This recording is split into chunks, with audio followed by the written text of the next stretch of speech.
Welcome back to iHeartRadio. So Bad It's Good. Today, I am so excited to talk to this person. Now, there's a life going on outside of Vanderpump Rules right now. There is an amazing show that I dearly love called Summer House in its 7th season right now. And we have a cast of newbies that are integrating with the Old Timers Club. We've got like a little mini Kyle Cook with us today. Not only is she a Manhattan-based entrepreneur, journalist, and content creator, she has her own agency now, which I've got to talk about. She comes from Cosmopolitan, but she now is starring in Summer House, and she has the toughest job ever, is to kind of integrate with all of these people and all of their faltering relationships, as well as let us know who she is. So hopefully I can fill in some blanks with this interview. Sam Feher from Summer House, welcome to the show. Hi, Ryan. Thank you so much for having me. I'm very happy to be here and honored that you would call me a little Kyle Cook. I thought you would be honored because you seem to have a kinship with Kyle that is very evident. And you mentioned many times you want somebody that is dancing on a table with you. And Kyle seems like that brother that you guys are Kyle's like, yeah, I'm not going to bed. I'm going to dance with Sam. Like he needed you. He needed you in the Summer House. Yes. So I had known Amanda prior to joining the house. She was my friend going in. And the very first thing Amanda ever said to me was, oh my God, you're going to love my husband. Like you guys are be best friends. And I didn't really know what that meant until I met him. And then I got it right away. He is just, I really consider, like, I literally call them mom and dad all the time. I really consider them, they give me so much guidance and support, and they take very good care of me. And, I think I can relate a lot to Kyle, and especially like neither of us is ever going to bed early. So yeah, please just don't ever get a mullet at any point. Don't consider. Yeah, that'd be great. Promise. Well, now I feel like you're going to inherit the Summer House from Kyle and Amanda one day. I feel like that's what we're setting this up to do. I have a bone to pick with you right out of the gate, though. In the first episode of this season, you really upset me because you said, what's your Fitbit at right now? What is your Fitbit at? Oh my gosh, it's the thousands of steps, isn't it? Yeah, you said by noon you have 10,000 steps or something like that. And as a Fitbit user, I was enraged because then I was like, you are making me and everybody else on Fitbit look horribly bad. Oh my gosh, if there was a leaderboard, I would be crushing it all the time. I just think I can't sit still. I need to expend all this energy I bring to the table. That's why I never shut up. Can you do, but okay, see, that's the other thing. You keep mentioning like you've been told you're too much, you're this, you're that, but like, that's where I think somebody like you thrives on reality television, is that we need that. I hate to get right into this immediately, but one of the moments that I really have hated this season, and I really like Maya, but was Maya pulling you to a closet to say, hey, you're potentially talking too much. And it was just this hot mic moment, which we saw. We saw how that made you feel, but like, I don't think you're too much. I'm like, crank it up. Like, how was that moment? It feels like something that you have now consistently been worried about in all of these episodes. Yeah, you know what? I think a lot of people seeing that from the outside thought it felt like it was an attack, but really I considered that a big sister moment. Like there is really one room in that entire house that doesn't have cameras, and that's where she wanted to have that conversation. So, I definitely don't overlook that as a sign of like she was truly trying to protect me and make sure that, I kind of knew what the vibe was in the house so that I could kind of monitor it for myself and make the informed decision that if I'm not going to shut up, then at least I'm going to know what people are saying about it. I never really felt like attacked by that, but I will say like, she saw that in me, and it's like the only thing you could bring to my attention that would make me cry. Like I'm pretty tough. Like I've heard a lot of stuff. Like I've been an actor, I've been a dancer. I hear no a lot. You get a lot of criticism in your life. And that is kind of the one thing that's my like button that if you push it's like an Achilles heel. Like, yes, and then it really is. And it's because it's a little true, right? Like, it's the things that I feel like, okay, that's an insecurity of mine without people saying it. When you bring it to my attention, like, oh, we noticed this too, it just kind of, it kind of blows it up for you. Well, on behalf of the audience, I say lean in, go further. I need more. I want to know more. Like, I want your mom on the show now. Like everyone wants my mom on the show. You would be able to tell us apart. So we just got the mid-season trailer, and if you guys haven't seen it yet, it is truly insane. It feels like potentially this first half of the season that has been a little, I mean, not even, it's been sad in a lot of ways. It feels like the party finally starts, and I hate to point out the obvious, but it looks like you're making out with Pearl Necklace Corey from Winter House. Was that CGI or did that really happen? No, that really happened. We're all owning that one. That happened. Would you like to announce right now that you are dating Corey? Sure. Let's do it. Yeah. I mean, might as well, since we're right here. Yeah, Corey's my boyfriend.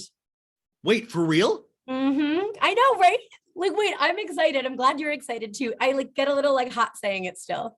Wait, Corey from Winter House is your boyfriend? The same Corey who doesn't want to be exclusive and all this. He's my boyfriend. He must really be obsessed with me. Oh, that's amazing. Okay, good. Wow, that's great. Okay, good. That actually gives me a lot of, okay, I'm already seeing season 8. I'm seeing season 9. This is perfect.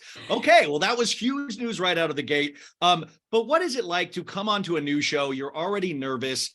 And then you really get placed in the middle of these long-standing relationships that you're trying to build new relationships, and you're watching a lot of these strong relationships falter. How weird was that every weekend for you to be in?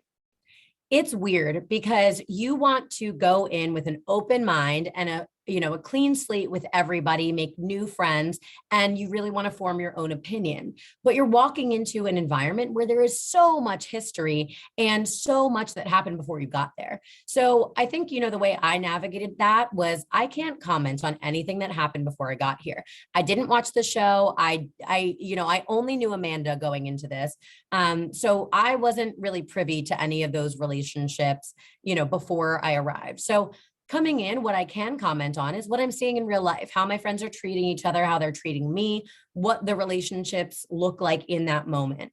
So I think, it's weird because it does make it hard to remain neutral when you're seeing all of these people talking about each other and talking to each other and talking about stuff that happened that sounds terrible, but you weren't there. So you got to take everything with a grain of salt.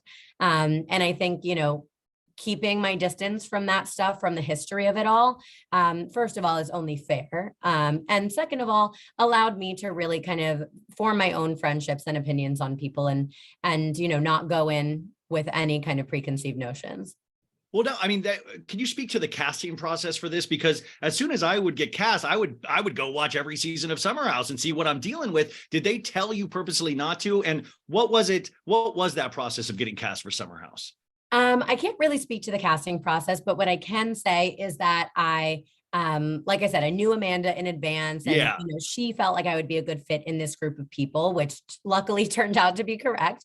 And I will say I did watch a couple of episodes for research before I got there. I was like, what is this? Like, I do share houses all the time in Aspen and Montauk, like you name it. I'm there with 10 people in a house, like sharing bunk beds, basically.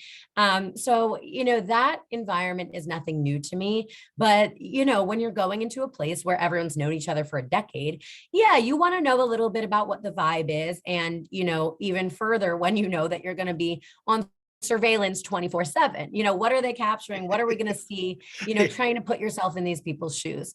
And I think, I tapped out after like 1 or 2 episodes. I was like, all right, this is no different than, all the bullshit that goes down in every share house. It's just that this time America gets to weigh in. So I would say, what's more intimidating than actually going is watching it back and being part of the conversation on social and, watching all these strangers weigh in on your life. That's what I was going to ask too, is that it's one thing to film this, to go through the experience, but then half of the experience now seems to be lived on social media, third-party apps, and you get to hear really brutally what people think of you, like you, dislike you from episode to episode, because it can be very fluid in how it changes. I don't think anything can prepare you for that. Were you prepared for the discourse at all? I have been pretty open about my life on Instagram since I was very young. It was basically when I started college in like 2015, 2016. I started to get followers. So it's I've had people online say horrible things to me. Like people think they know you when you open up Yeah. on social. And so, people talk to you like they know you.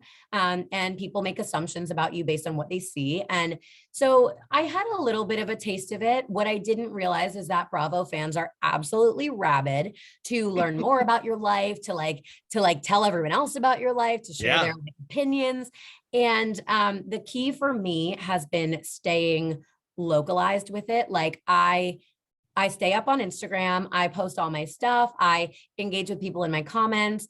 If there's any negativity that like feels really like unfair or hurtful, or people say negative things about my friends, I immediately delete and block. I just don't have a tolerance for that.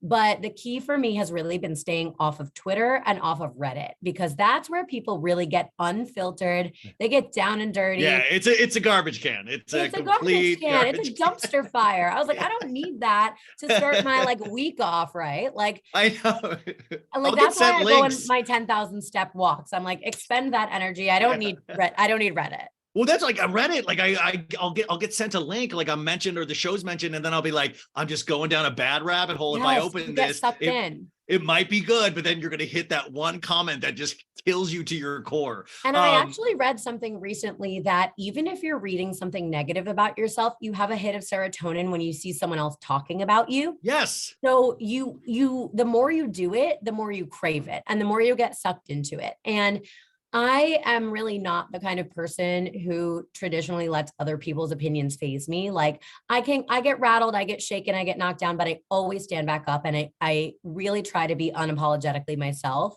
It's something I admire about a lot of people on our cast, and I'm trying to take notes. So, I just don't need to be constantly reading every day, like all this negativity. And I will say, for the most part, Instagram is a really positive place, and people come there to share love and to to be kind for the most part. So I'll stick to that.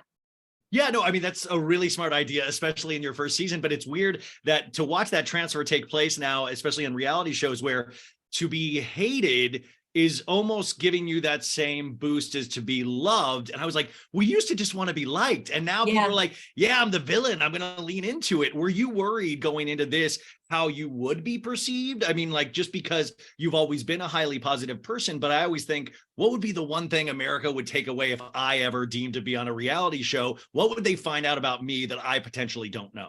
Yeah, I don't have any skeletons in the closet. Part of me showing up to do this was like, there are so many me's walking around this planet, and I'm growing up just like everybody else. And the only difference is that I'm doing it in a little bit of a pressure cooker, and I'm doing it in front of millions of people. But I think everyone could use a little bit of that. That's the difference for me between reality TV people and like actors, for example. Like we're relatable because we're normal. Like we're not something different or special. We're doing something slightly different. And that slightly different is really just being completely vulnerable, and opening up our worlds to people so that they find something to relate to. And like we're messy and we make mistakes. And I'm 25. I'm the youngest person in the house, and Jeez, oh it's my God. but it's a growing experience. I've learned more about myself watching this show than I have in years of therapy, because Really? you watch yourself 8 months later being like, like, I probably could have handled that better. Or, like, what? I'm really proud of myself in that moment for like sticking to my guns. And it's very different to be able to, have a permanent public record of you growing up. And I'll be grateful for it for my whole life, because I'll always be able to look back and be like, that made me who I am now.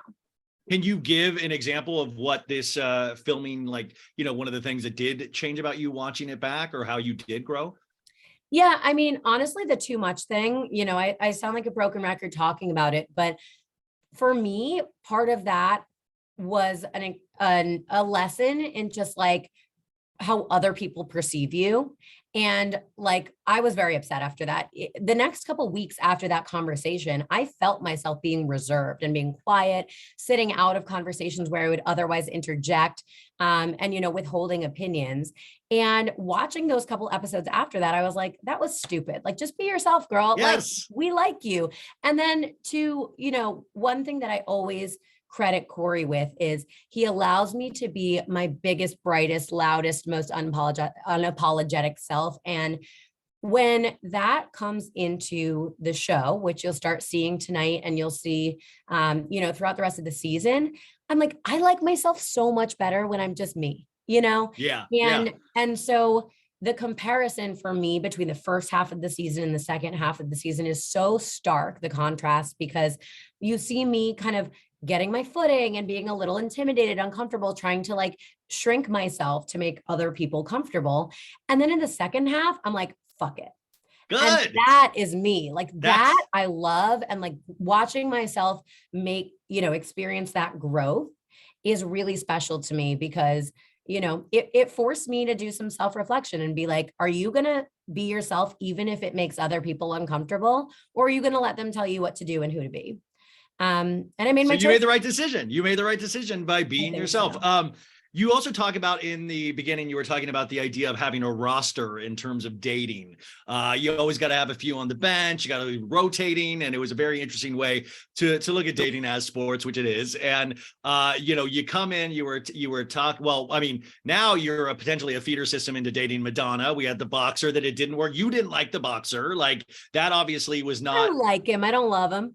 Yeah, like you could tell that, the sparks weren't flying. And then we had the gentleman that had sent the car for you. And then you might have gotten ghosted in Montauk. But then what is it different about Corey? Is it that, he makes you feel like more yourself? Is that what makes him special? Because you seemed like you had not a deep roster, but you were very comfortable with dating a lot of different men. Yeah, I've always kind of felt like, I always just have a gut feeling when I want to stop dating other people. So that part was kind of, I just felt it happening organically and naturally. That's also important, like that it's not forced, like it just felt so natural.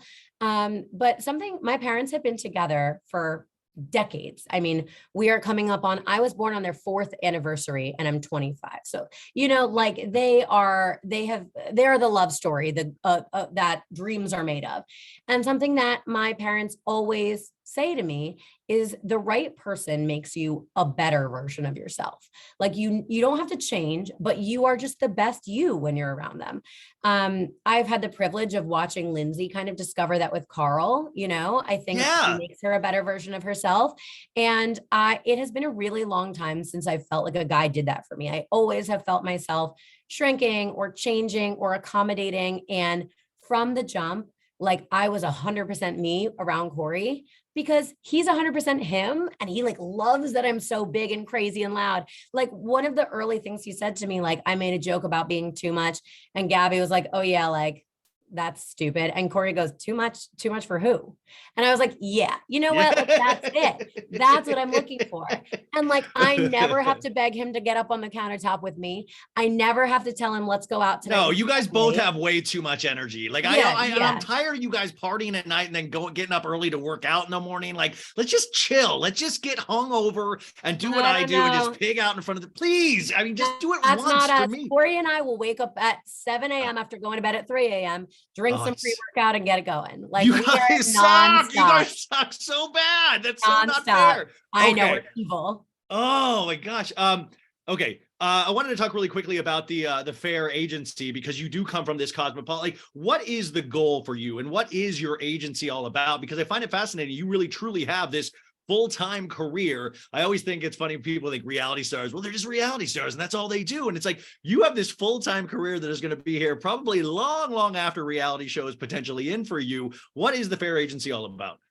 So I started my career in journalism and I always loved writing. I loved communicating with people. My favorite part of the job was talking to people just like this. And it didn't take me very long after leaving journalism to realize that ultimately, my goal in all of the work that I do is connecting people to each other and building community and building relationships. And for me, a very natural way of doing that is through marketing, and particularly social media marketing and creator marketing and community building. I've always, I'm an OG social media user. Like I've tried every platform. I've been on Instagram forever. When discount codes were invented, I had them. It's always been a fascinating, almost social experiment to me. But it makes your giant world really small, and it allows you to access things that were previously out of your reach. And so for me, marketing is a way of allowing people to access the world. And so, it was very natural. I worked in fashion briefly, realized that industry wasn't really for me. And I left with kind of no plan. So I started freelancing, and I was like, all right, like I know I can like make money freelancing. I'm going to take my time figuring out what I want to do next. The problem being that then everyone finds out you're freelancing and everyone's like, oh, come work for me, or I have someone who needs help. That's when you start to get like, okay, now I need help. Like there was a time when I was working like 13 hours a day because I had clients who are coming and banging down my door, and I have trouble saying no. So the agency was kind of born of just simply needing help with the volume of requests that were coming in. And for me, one of the things that, is hard is letting go of control, and kind of delegating and trusting that someone else is going to do it at least well enough to get it out the door in a way that I approve of it. And, throughout the course of that project, the agency, I have found so much joy in working with my team and, finding people who don't just do it well enough, but who do it exactly how I want it done. And like, seeing some real talent and some real light. And it has been the most rewarding experience, really. Well, I mean, speaking of marketing though, since you do have a keen eye for it, how would you market this season of Summer House to a viewer, or to get, because I keep screaming like, you guys got to watch the show, and I've been watching it since the beginning. Looking back and knowing what's to come, how would you market this to a casual viewer? I'm glad you asked, because I'm already doing it. All you have to do is check out my Instagram. I market By the way, everything. she does all these cool filters on the, you brought, like, I think you're the one that brought the grainy filter that you guys have been using on your photos. It's not a filter. It's a client of mine who makes disposable cameras. Marketing. I've been wanting to ask, like, what filter is this? I was like, she's not going to answer DM. So here's how I'm marketing the show is, if you go to my Instagram, every single Monday before the episode airs, I am posting behind the scenes content from the whole weekend. So, you see all this stuff on camera, right? But, there are times when people are like, are they actually friends? Did they really do this? Like, what song was playing when they're dancing like that? And if you watch my Instagram stories, you get to see all of that stuff. It's free. You don't have to pay for it. And you guys, I'll put that link in the show notes as well. So go give her a follow, definitely. Yeah. And like, not, to build an audience, but so that you guys can see like our real, genuine behind the scenes friendships, and like the stupid, like silly stuff we're doing in between takes or after hours. Like that is where the friendships are made to me, like not in the big, like grandiose moments that are televised, but the real friendships are made like when you're in the bathroom getting ready together, or, when like you're having like an emotional moment and someone pulls you aside and is like, get it together. Like, we've got this. Those are when the friendships are made. And those are the parts that are so special to me. And I captured a lot of that on my phone because, again, social media girl, marketing girl. And it's important for me to like kind of let the fans and the viewers into that, so that, to remind them that we're real people with real friendships and real lives. And, it's a fun little teaser for people. Like everyone loves to kind of like scope out, like, what am I going to post that like might not make the episode? So that has been a big part of it. And, again, it would just be great if all the behind the scenes photos are just everybody in tears. Yeah, we're all crying. After just like, no, but it's like the episode where Maya pulls me aside and like I cry. Like that week we had actually a great weekend, and like we have all these photos together. I'm like, I'm posting that, like so people know. And to the true marketing, like business side, like those cameras, you don't see it in the show, but I brought like a dozen of those cameras to the house as my like arrival gift, because I knew there was someone in the house who was sober. I'm not going to bring wine. I wanted something that we could all participate in, but also something that would help us create memories. And the company is called Capture with Click. They're a client of mine. And, part of the beauty of it is they make their own content. Like I bring the cameras in, everyone was rabid to use them. We caught all these hilarious moments, and then everyone wants to post them and share them. So it's great for us. It's great for the fans. It's great. Yeah, no, I genuinely like the whole look of it. I was like, I got to find out what that look is. Yeah. As we start winding down here, I just want to bring it back to the cast of Summer House and where you potentially are with them. I know you were on TV, I think, with Lindsay Hubbard this morning. Yes. You mentioned something too, and I don't know if you had seen that meme of your mom and dad being Lindsay and Carl. Like it was like the future Lindsay and Carl. I kind of have this, everybody seems to have these opinions on Lindsay and Carl's relationship in the show, they're longtime friends, but I was like, yeah, they're in this love bubble. Like, Lindsay is trying to drink less. What was your take on all of that? And you mentioned that, like, they make each other better people, and you truly see that, but it truly seems to bother everybody on the outside. Can you speak to that at all? Yeah, I think for some people it came from a place of concern, from other people it came from a place of judgment. But ultimately, to me, like, making compromises for your partner is not a bad thing. In fact, I think it is like a standard way to build a solid foundation with your partner. Compromise is literally the ground on which so many relationships stand. And also, honestly, I think Lindsay feels like a better version of herself when she's not drinking like to blackout and like partying, like, I just think ultimately, like, to me, they're great. They're happy. They're fun. They bring out the best energy in each other. No relationship is 100% perfect. And no, like, they'll tell you, everyone will tell you, you've seen 6 seasons of this show, now like 7, they have gone through their roller coasters, their ups and downs. But at the end of the day, the person who's still by your side after all of that, there's something to be said for that. So I think their relationship is strong. I think it's special. I think it's inspiring. And I am nothing but happy for them. And I see a lot of Lindsay in you as well. Like, it is interesting to see you, I feel like you're this interesting mix between Lindsay and Kyle, which just really makes me so bothered. And I love Kyle so much. It makes me so upset to see his, certain issues with Lindsay come out this season. Like, all of that is really upsetting. What was it like? I mean, were you and Gabby at times, and even Chris, like, going like, what the hell is going on here? Yes. This is like intensely rooted.